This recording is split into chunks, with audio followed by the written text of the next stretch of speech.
Dear friend, तो आज हमारा लेक्चर 5 है। तो आज हम कुषाण काल के बौद्ध धर्म का विकास कैसे हुआ था और कुषाण काल के आगे महायान कब आया था, किसका शाखा था, इसके बारे में पढ़ेंगे। Most important question all exam, all competitive exam के लिए आपके बेसिक कॉन्सेप्ट है। फ्रेंड, वीडियो को बिना स्किप किए आप एंड तक जरूर देखिए।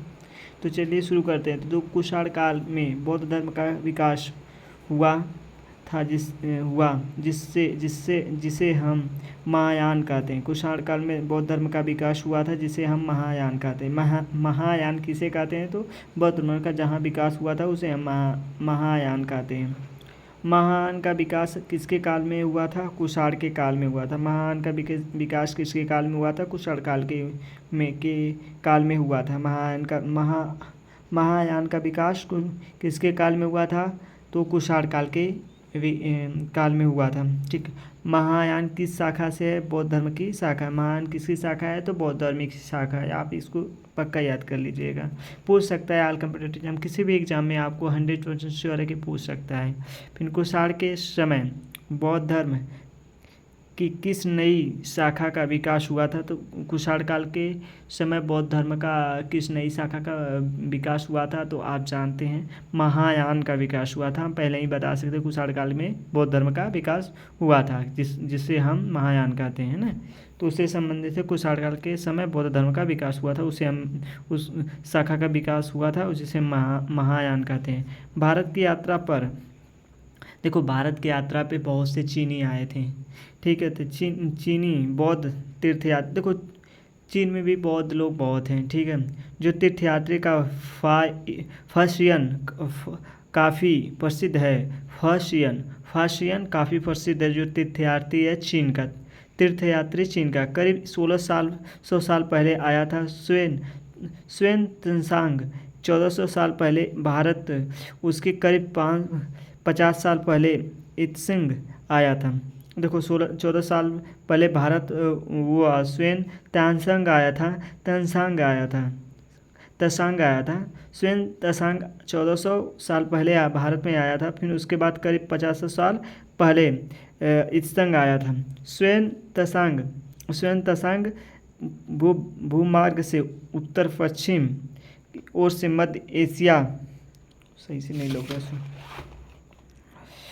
उत्तर पश्चिम के ओर से मध्य एशिया से होकर चीन वापस लौटा। उसने सोने, चांदी, चंदन और उन्होंने 1600 से ज़्यादा पांडुलिपियाँ एकत्र की थी। मतलब स्वेन तानसेन ने 1600 से ज़्यादा पांडुलिपियाँ एकत्र की थी। वह किस तरह गया? देखो लौटा किस तरह से? वह लौटा एशिया से होकर चीन के वापस लौटा। मध्य उत्तर पश्चिम के मध्य से होकर चीन वापस लौटा स्वेन तंसांग ने। फिर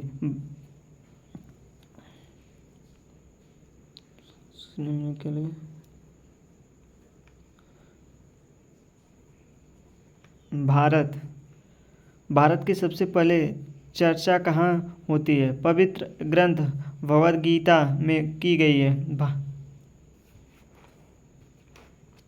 ठीक है, जो भगवद गीता में महाभारत का एक हिस्सा है भगवद गीता। भारत की सबसे पहले चर्चा कहाँ होती है? तो भगवद गीता में होती है। यही बस इसी को याद कर लीजिएगा, इससे ज़्यादा नहीं।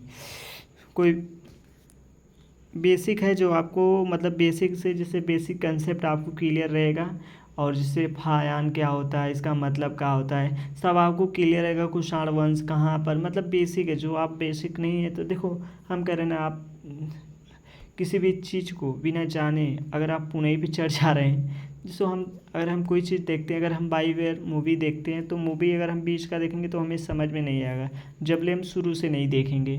तो उसी तरह हमारा एक एजुकेशन सिस्टम है। अगर हम एजुकेशन को बीच में से पढ़ेंगे तो हमें नहीं समझ आएगा। अगर हम बेसिक से पढ़ेंगे तभी हमें एजुकेशन का समझ में आएगा। ठीक है, वारा के रूप में विष्णु की मूर्ति कहाँ से मिली थी? एरण मध्य प्रदेश में मिली थी। वारा के रूप में विष्णु की मूर्ति कहाँ मिली थी? तो एरण मध्य प्रदेश में मिली थी। दक्षिणापथ के स्वामी कौन है? सातवाहन शासक हैं दक्षिणापथ के स्वामी। मुवेंदार के चोलचेर पांडव शासन था। अश्वघोष बुद्ध चरित्र में है। बोधिसत्व महायान बौद्ध धर्म का बोधिसत्व, बोधिसत्व हैं। बोधिसत्व का क्या उसमें चर्चा कहा महायान बौद्ध धर्म में है। स्वयं त्सांग किसके कहाँ का था, चीनी यात्री था। ठीक है। मोहिंदार क्या है, चोलचेर पांड्यों का था।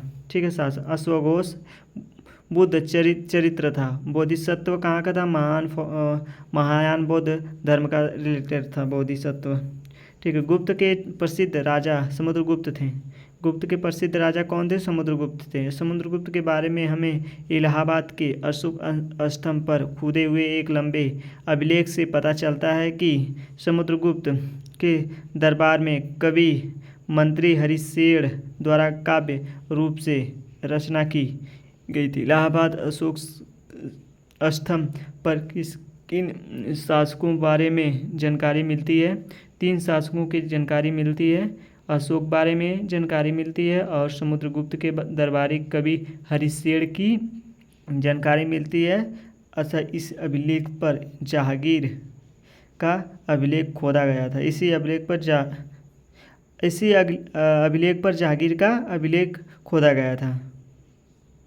फिर समुद्रगुप्त का प्रतिमा पितामह कुमार देवी गढ़ की चंद्रगुप्त वंश की पहली शासक थी। ठीक है।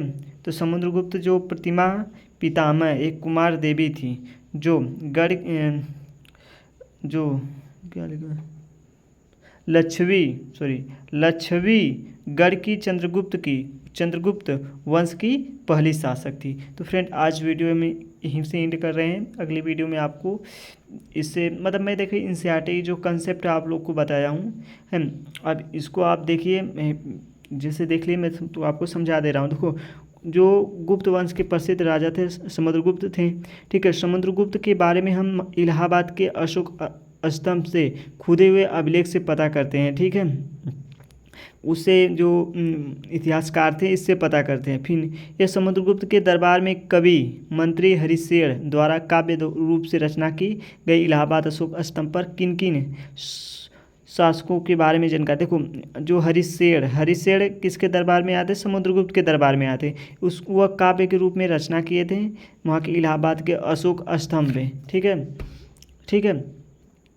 और स्तंभ में किए थे रचना। फिर इसके बाद वह 3 शासकों की जानकारी, वहाँ पर 3 शासकों की जानकारी मिली। अशोक के बारे में जानकारी मिलती है, समुद्रगुप्त के दरबारी कवि के हरिशेर की जानकारी मिलती है। इसमें अभिलेख पर जहांगीर का भी अभिलेख खोदा। इसी अभिलेख पे समुद्रगुप्त के अभिलेख पर जहांगीर का भी अभिलेख खोदा गया था।